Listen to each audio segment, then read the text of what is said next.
Hello everyone, the Green Scorpion here with something I'm sure everyone has been waiting for. There are many reasons why a character would be memorable, whether they are fun characters to watch and play as, or they are heartless pricks whom you just want to blast in the head. Not yet, Ocelot. Anyway, there are a lot of characters that I really like in video games, but among them are characters I hate so much. So I decided to make a special list just for them. The top 10 most hated characters. Now, keep this in mind, these are characters that I myself hate, so apologies if there are characters in here that you like. Also, there's a difference between characters that I love to hate and characters that I just flat out hate. The characters that I love to hate, like Kefka or Dahlia Hawthorne, won't be on here because if you love to hate them, it indicates a well-written character.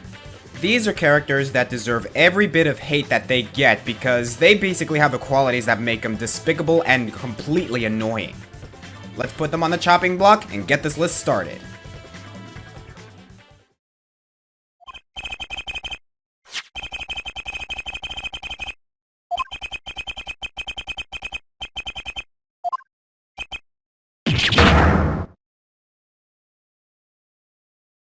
I mentioned this before and I'll say it again. I hate Mileena. She's creepy, disgusting, and she just flat out disturbs me. For a quick recap, Mileena is a clone of Kitana who was created by Shang Tsung. The reason for her creation was to replace Kitana as the daughter of Shao Kahn.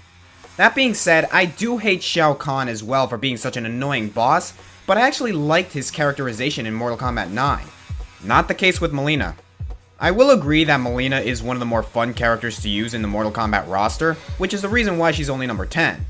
However, Mileena's voice, physical beauty, and seductive speech pattern would be fine if only I didn't know what was under that veil. That Tarkatan blood she carries around makes everything she does become unsettling, and I force myself to avert my eyes whenever that veil comes off. Ah, stop! Just stop!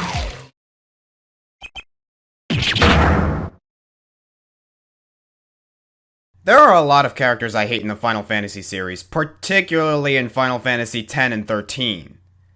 There happens to be a pattern there. However, none have come close to Exdeath from Final Fantasy V. Here's the thing, I do think that Exdeath is a decent villain. He has power, and he does his job as an antagonist pretty well. However, this guy is as generic and cliche as a villain can get. He's a typical lackluster kind of villain that just laughs, boasts about himself, and at every opportunity he gets, He starts monologuing. Also, I really wasn't a fan of the final battle against him. The only redeeming factor I can say about this guy is that he does his job as a villain well, and the music during the battle against him is pretty good. Otherwise, Kefka can banish him into his own void for all I care.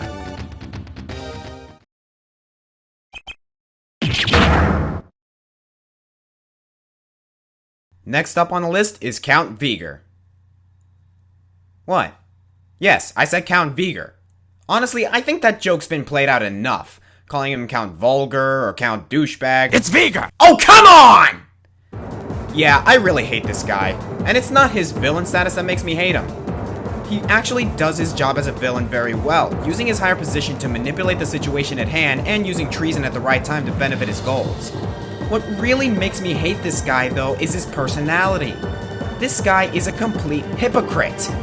He says he's doing good by supposedly banishing the Dark Ego, but he really just wants to improve his ruling status by gaining power. The way he treats his subordinates and his enemies is dishonorable to say the least, and he proves that he's only out for himself when he attacked the palace at Haven City. I'm not going to show that one cutscene again because I'm sure you all know it already, but it only proves my point that this guy is a complete monster. Great villain, but rubs me in all the wrong ways.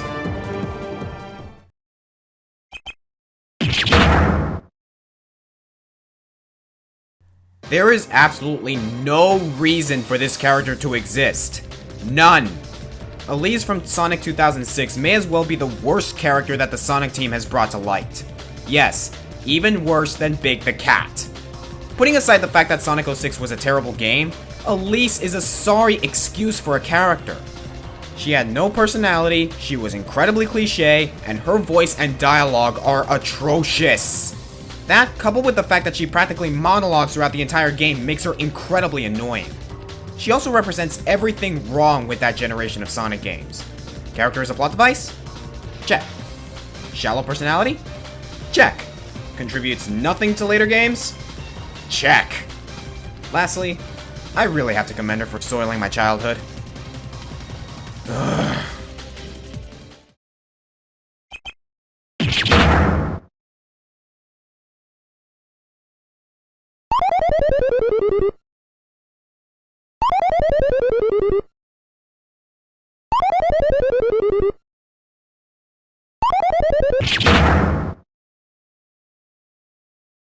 When the Mario series and hated characters are put in the same sentence, Toad is often the subject. While his voice can be annoying and he was the bane of a lot of NES gamers, I actually like Toad. In fact, Toad is my first choice when I play games like Mario Kart and Mario Tennis. So what character do I hate from the Mario series? Easy. Berto. Ever since I played Super Mario Bros. 2, Berto has always baffled me. I mean, what the heck is she? I'm not 100% on this, but I think that thing may have been a dude at one point. I did not need to know that, Mario. Berto is a character whose existence I just don't understand, and it just downright disturbs me. The design is weird, the voice is atrocious, and its existence is completely pointless. However, I really came to hate Berto in Mario Strikers Charged. Due to my already established animosity towards Berto, I refuse to put it on my team. However, I always hated playing against her, since it's actually one of the best sidekicks in the game. No matter what game Berto is present in, you will never see me pick her. Oh, f*** it!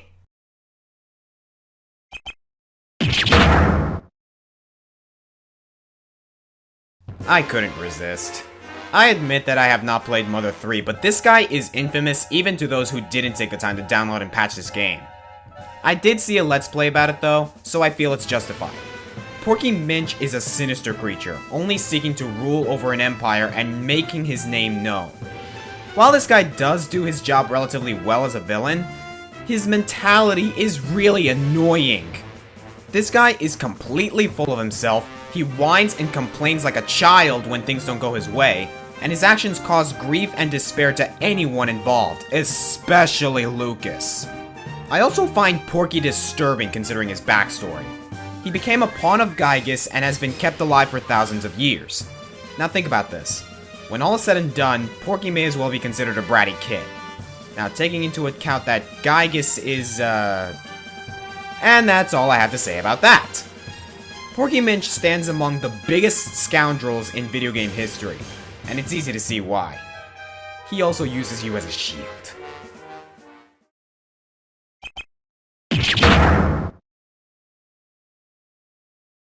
Alright, final boss time, let's do this! Wait, that's the final boss? Really? Oh no, you freaking... Okay, you wanna fight? You're on! Man, this battle sucks! Wait, Henry? You jerk, you tricked me? Okay, that's it, let's finish this! Yes, got him! But that was so easy! Wait, what? You gotta be shitting me! Ugh, what the? Oh, come on! Ugh, dang it! What? He can insta-kill me? Ugh, finally I got him. What? Oh, you're kidding me. Is this really the final boss? Really? Oh my god, I hate this. Wait, I got him? That's it? Well, at least I can kill this bastard. What? That was it? That's all? Nothing else? Come on, I want to see this guy suffer. I hate this guy. He was annoying. This final boss sucked. This was horrible. Why did it have to end with this prick? Why? Ah!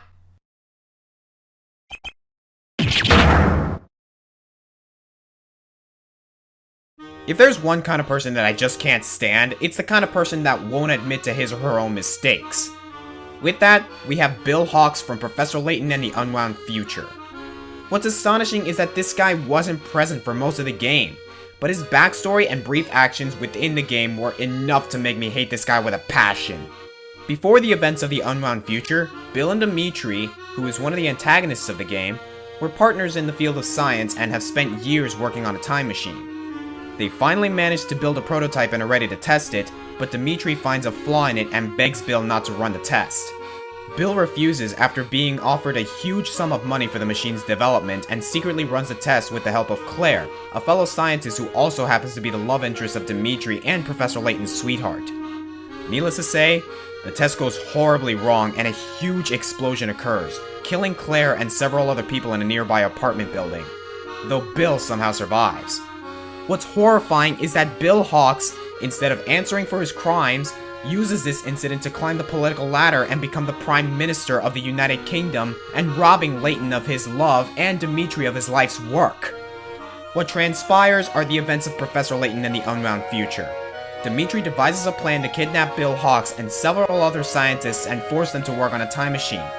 Because it turns out that the time machine that Bill tested actually worked, if only somewhat. Claire is sent into the future, in this case the time period of the game, but she has a limited time until she is sent back to the moment of the explosion. Dimitri toils to build a new time machine to save her life with the help of Clive, who is another antagonist in the game and accompanies Layton and co. for most of the game, passing off as a future form of Luke, Layton's apprentice. However, it turns out that Clive devised a plan of his own to build a colossal fortress to take revenge on the political body by razing London to the ground because, as it turns out, his parents were among those who died during the time machine test explosion caused by Bill Hawks. After Professor Layton and co. stop Clive and Dimitri to save London, Bill Hawks immediately has Clive arrested and disregards his involvement in the whole situation.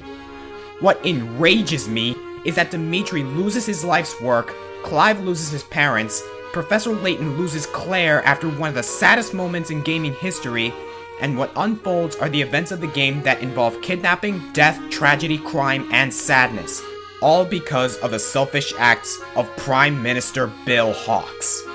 Dimitri and Clive may have been the antagonists of the game, but at least they admit to their mistakes at the end and promise to answer for their crimes. Bill Hawks just has Clive arrested and ignores the rest of the characters while mentioning that criminals are the worst scum of the world, all without admitting that everything that happened was truly caused by him. It's people like him that this world can certainly do without. My most hated character is almost upon us, but before we get there, let's recap. Number 10, Mileena. Number 9, Mr. Monologue. Number 8, It's Viger! Yeah, whatever. Number 7, Grating Zoophiliac. Number 6. Number 5, Pink Hermaphrodite. Number 4, Fat Bastard. Number 3, Worst Final Boss Ever. And number 2, Die. Please, die.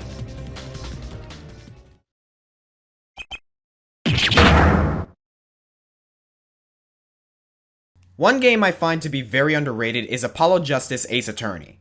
While the game didn't have Phoenix Wright as the main character, I really think that it's a lame excuse not to get the game. The game still followed the classic Ace Attorney formula, and Apollo Justice himself was a really great character. The game also introduced a plethora of unique and interesting characters, and even brought back some familiar faces. One character that was introduced to the masses was defense attorney Christoph Gavin, who also happens to be Apollo's mentor. And I absolutely hate him. As it turns out, Christoph Gavin ends up being the antagonist of the game, and a good one at that. He turns out to be the guilty party in the very first case of the game where Apollo defends Phoenix Wright for the murder of Shady Smith, who turns out to be Zach Ramadier. The thing is that Phoenix no longer has his attorney's badge for some unknown reason, but then Christoph mentions an incident that happened 7 years ago. As the game progresses, Apollo and Trucy, Phoenix's adopted daughter, uncover bits and pieces of what happened 7 years ago. What they figure is that for some reason Phoenix Wright was kicked out of court because he forged evidence in a case that occurred 7 years prior to the events of the game. Then the game comes to a point where you play as Phoenix Wright, and this is where my hate for Christoph Gavin began to manifest itself.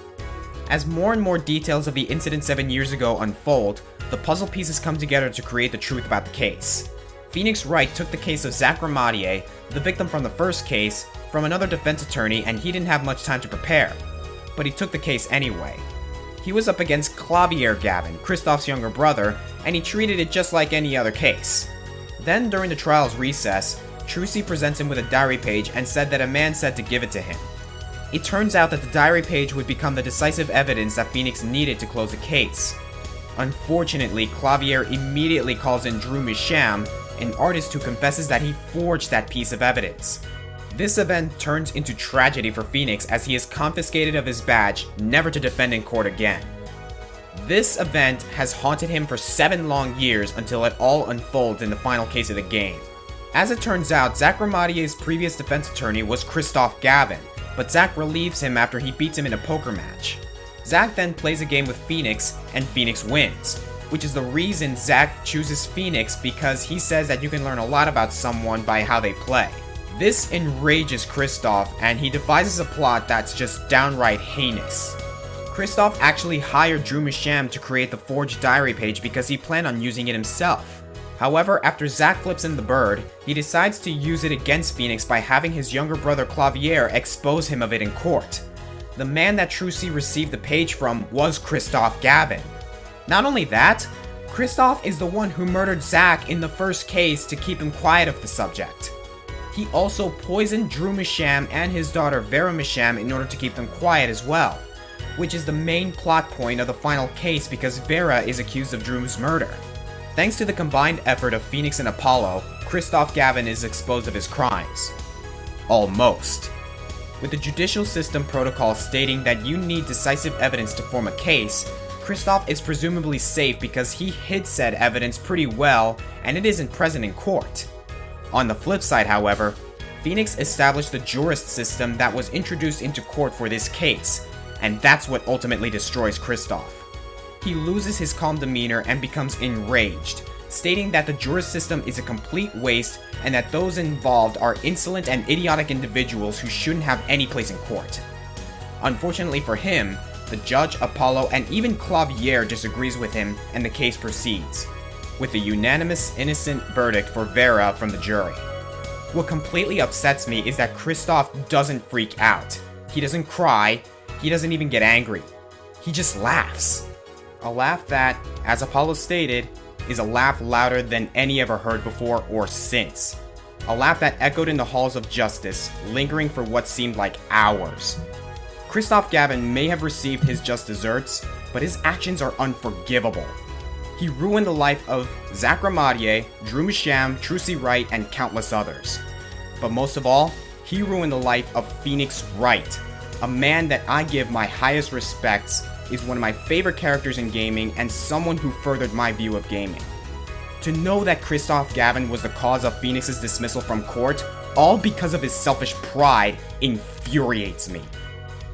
Combined with all the other misdeeds that he has done, and Christoph Gavin claims the title of my most hated character in gaming history. Whew, that was a long one. I'm the Green Scorpion, and I'm looking forward to the return of Phoenix Wright. See you guys next time.